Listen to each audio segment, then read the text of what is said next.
Assalamualaikum warahmatullahi wabarakatuh. Nama saya Putri Nesal Sabila. Pada kesempatan ini, saya akan mempresentasikan MK Perencanaan Strategi Sistem Informasi yang berjudul Perencanaan Strategi Sistem Informasi untuk mendukung transformasi digital organisasi Himpunan Mahasiswa Sistem Informasi Universitas Pembangunan Jaya.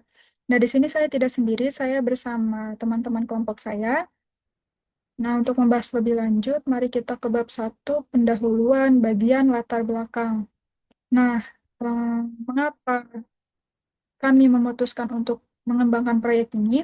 Jadi, di era digital saat ini, penggunaan teknologi itu bukan lagi sekedar pendukung, tapi telah menjadi kebutuhan strategis bagi organisasi, contohnya organisasi mahasiswa. Nah, berdasarkan hasil observasi, HMSUPJ belum memiliki dokumen perencanaan strategi sistem informasi yang terstruktur dan selaras dengan strategi organisasi. Akibatnya, pemanfaatan teknologi tidak terdokumentasi dengan baik dan tidak memiliki arah jangka panjang. Nah, kondisi ini cukup berisiko karena kan memiliki banyak program kerja. Lalu, pergantian kepengurusan setiap periode dan kebutuhan layanan digital yang semakin kompleks, seperti pengelolaan data anggota, administrasi, dokumentasi kegiatan, dan komunikasi internal. Nah, selain itu, terdapat research gap juga. Nah, research gap yang perlu dijawab ini di mana sebagian besar penelitian perencanaan strategi sistem informasi itu masih berfokus pada perusahaan atau institusi formal, sementara organisasi mahasiswa masih sangat jarang dikaji. Nah, oleh karena itu, penelitian ini menjadi penting untuk merancang strategi sistem informasi yang mampu mendukung transformasi digital MSI UPJ secara berkelanjutan. Nah, untuk tujuan penelitian ini yaitu merancang kerangka strategi sistem informasi yang komprehensif, terstruktur dan selaras dengan metodologi TOGAF, lalu mengidentifikasi faktor-faktor kunci dan potensi kendala dalam implementasi strategi tersebut. Nah, dalam manfaat praktis, penelitian ini adalah untuk memberikan panduan strategi bagi HMSI UPJ dalam mengelola sistem informasi, terus meningkatkan efisiensi, serta memperkuat manajemen data. Nah, secara akademik, manfaat proyek ini adalah untuk menambah referensi terkait perencanaan strategi sistem informasi pada organisasi non-profit berbasis mahasiswa. Nah, berdasarkan latar belakang tadi juga, rumusan masalahnya itu ada dua, yaitu bagaimana merancang strategi sistem informasi yang komprehensif, terdokumentasi, dan selaras dengan framework TOGAF, lalu apa saja kendala dan faktor kritis keberhasilan dalam implementasi ini. Nah, selanjutnya adalah bab 2 landasan teori. Nah, penelitian ini didasarkan pada beberapa teori utama, yaitu ada perencanaan dan juga strategi sistem informasi. Mungkin untuk definisinya, yaitu untuk menekankan pentingnya keselarasan antara strategi organisasi dan teknologi informasi, agar sistem yang dibangun benar-benar mendukung tujuan organisasi. Nah, selanjutnya itu ada transformasi digital organisasi. Nah, eh, transformasi digital organisasi ini jadi tidak hanya berfokus pada penerapan teknologi, tapi juga perubahan budayanya, proses bisnisnya, dan kesiapan sumber daya manusianya. Nah, selanjutnya itu ada definisi dari himpunan mahasiswa. Nah, himpunan mahasiswa ini berperan sebagai sarana pembelajaran nonformal, namun memiliki tantangan sendiri, seperti keterbatasan sumber daya dan pergantian kepengurusan. Nah, selanjutnya ini ada alat yang digunakan yaitu BPMN untuk mendefinisikan suatu proses bisnis dengan menggambarkan alur aktivitas suatu organisasi secara visual dan terstruktur. Nah, ini ada contoh BPMN. Lalu ini adalah framework yang akan digunakan yaitu framework TOGAF. Di sini ada definisi dari framework TOGAF. Eh, Kenapa kita menggunakan framework TOGAF? Karena mampu memberikan panduan perencanaan arsitektur sistem informasi secara sistematis dan juga terstruktur. Nah, ini ada eh, gambar dari metode TOGAF EGM dan juga fase-fasenya. Nah, fase-fase yang ada di gambar tersebut akan dijelaskan pada subbab ini, yaitu tahapan metodologi TOGAF EGM. Nah, preliminary phase atau fase persiapan adalah eh, tahap awal yang dilakukan untuk mempersiapkan organisasi sebelum pengembangan arsitektur enterprise yang dilakukan. Nah, untuk fase A ini untuk mendefinisikan visi arsitektur yang akan dicapai oleh organisasinya. Nah, selanjutnya kalau misalnya udah didefinisikan, maka pada perencanaan arsitektur bisnis ini menggambarkan bagaimana organisasi beroperasi dalam mencapai tujuannya. Nah, lalu pada fase C ini kita melakukan perancangan arsitektur SI. Nah, arsitekturnya itu ada arsitektur data dan juga arsitektur aplikasi. Nah, terus teknologi arsitektur ini untuk eh, pemilihan infrastruktur teknologi seperti perangkat keras, perangkat lunak, jaringan yang akan digunakan nantinya. Lalu pada opportunities dan solutions ini untuk mengidentifikasi peluang pengembangan dan alternatif solusi berdasarkan arsitektur target yang telah dirancang. Dan untuk migration planning ini untuk rencana migrasi dari kondisi arsitektur saat ini menuju arsitektur target. Nah, terus pada fase G, untuk mengawasi dan mengendalikan proses implementasi arsitektur agar sesuai rencana. Lalu pada fase H, berfokus pada pengelolaan perubahan arsitektur secara berkelanjutan. Nah, lanjutnya ke bab 3, metodologi penelitian. Untuk lokasinya itu di UPJ, khususnya di Prodisif. Lalu untuk waktu pelaksanaan itu ada di Oktober hingga Desember 2025. Nah, untuk teknik pengumpulan data, yang pertama itu udah wawancara dengan mahasiswa yang tergabung dalam HMSI UPJ. Lalu ada juga kita menggunakan dokumentasi. Dokumentasi ini lebih tepatnya untuk mendokumentasikan wawancara yang sudah dilakukan. Nah, ini kita rangkum dalam bentuk tabel, ada bentuk dokumentasinya, lalu ada sumber informasinya ya, ada 5, terus deskripsi apa aja nih informasi yang kita dapatkan dari beberapa sumber informasi yang telah diwawancara. Nah, selanjutnya, selain wawancara dan dokumentasi, kita juga menggunakan studi pustaka untuk menelaah berbagai referensi, khususnya yang terbitan 5 tahun terakhir.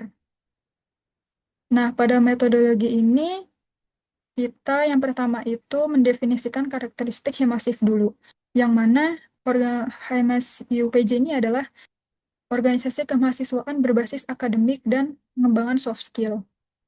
Nah, kalau misalnya udah tahu karakteristiknya, kita implementasikan langkah-langkah TOGAF EDM.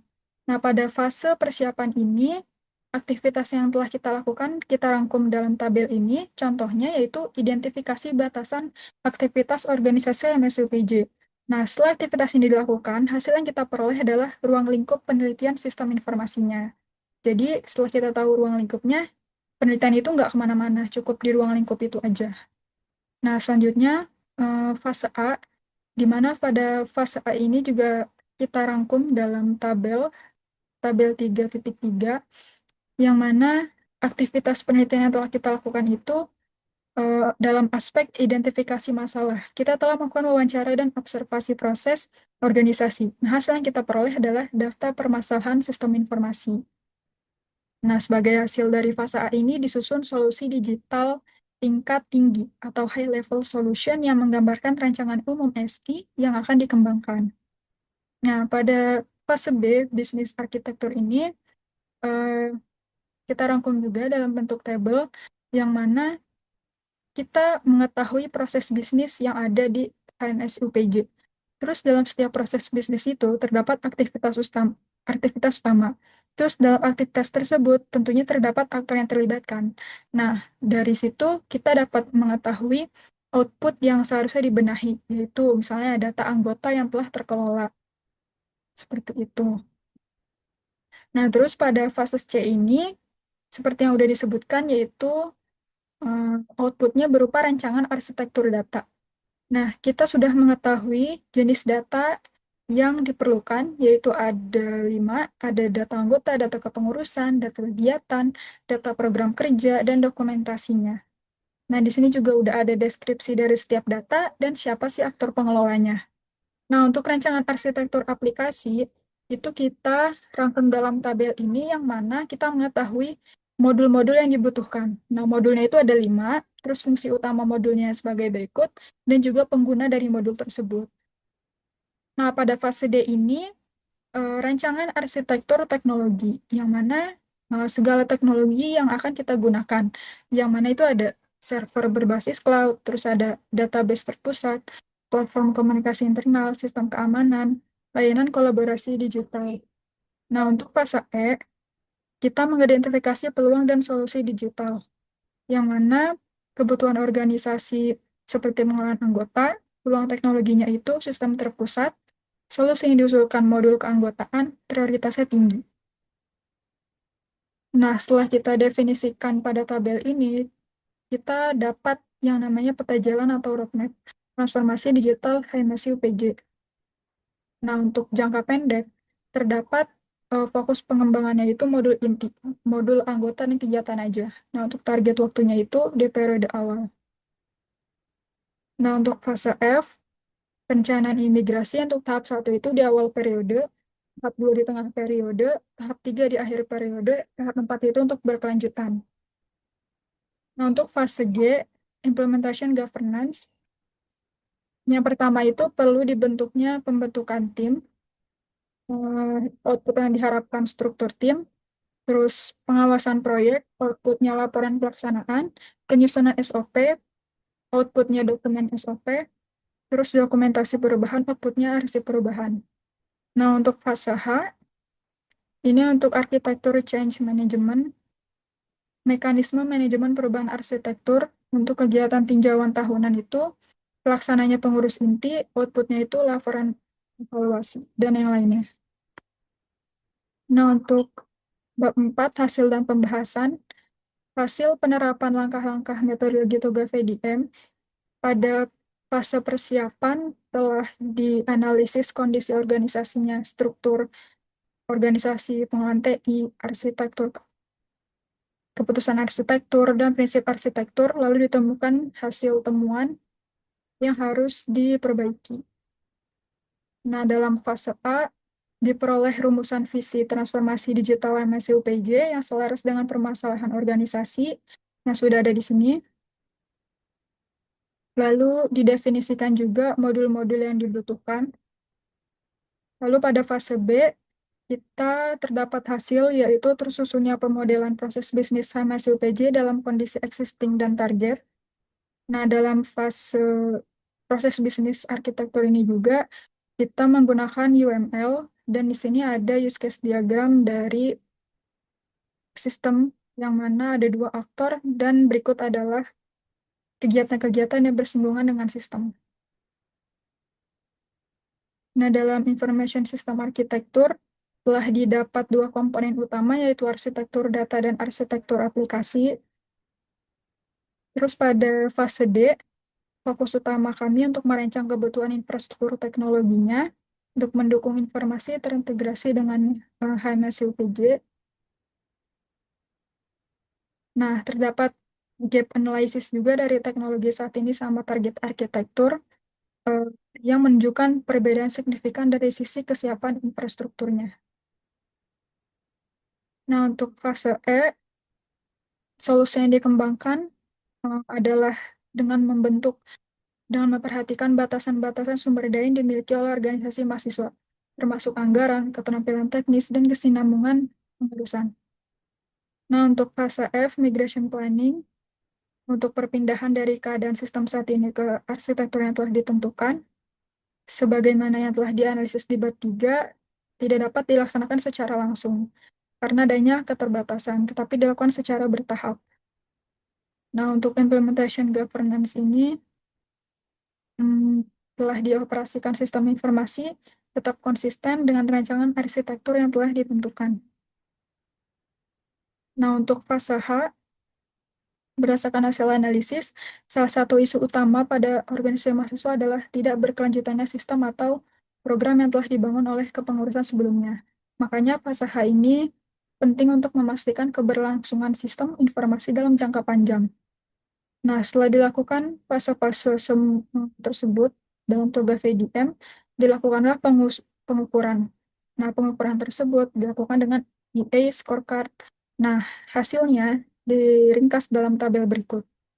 Nah, untuk menjawab rumusan masalah utama, perancangan strategi sistem informasi dengan TOGAF untuk transformasi digital itu telah mampu menghasilkan strategi yang selaras dengan tujuan organisasi, terdokumentasi dengan baik, serta mendukung transformasi digital organisasi mahasiswa secara terarah dan juga berkelanjutan. Nah, untuk jawab rumusan masalah yang kedua, kendala dan faktor kritis keberhasilan, itu kita rangkum dalam tabel ini. Untuk kendalanya itu ada SDM terbatas, pergantian pengurus, keterbatasan waktu, dan juga infrastruktur belum sepenuhnya memadai. Terus faktor keberhasilan adalah komitmen pengurusnya, terus keterlibatan penggunanya, dokumentasi sistem, tata kelola implementasi, dan juga manajemen perubahan. Nah, lanjut ke bab 5, kesimpulan dan saran. Untuk kesimpulan rumusan masalah yang pertama, perencanaan strategi dengan metode TOGAF ini berhasil menghasilkan strategi yang terorganisir, menyeluruh, dan sejalan dengan tujuan organisasi mahasiswa. Terus untuk kesimpulan eh, rumusan masalah yang kedua, dapat kita ketahui kendala dan faktor kritis keberhasilan untuk perencanaan sistem informasi yang dibuat melalui TOGAF ini, khususnya untuk membantu perubahan digital MSUPJ. Nah, untuk saran terkait perencanaan strategi sistem informasi dengan TOGAF, sebaiknya dokumen-dokumen nggak hanya digunakan sebagai hasil akademik, tetapi juga diintegrasikan ke dalam kebijakan internal organisasi agar setiap periode kepengurusan memiliki acuan yang jelas dan konsisten. Selain itu, disarankan juga agar implementasinya dilakukan secara bertahap, sesuai dengan roadmap dan rencana migrasi yang telah dirancang. Nah, untuk saran terkait rumusan masalah yang kedua, untuk mengatasi kendala yang berpotensi keberhasilan, disarankan untuk memperkuat aspek sumber daya manusianya untuk membentuk tim dan penanggung jawab khusus di bidang SI. Selain itu, penting juga bagi HMSUPJ untuk menyusun dan mendokumentasikan SOP terkait penggunaan dan pengelolaan sistem informasi. Demikian dari saya terkait presentasi di sini. Assalamualaikum warahmatullahi wabarakatuh.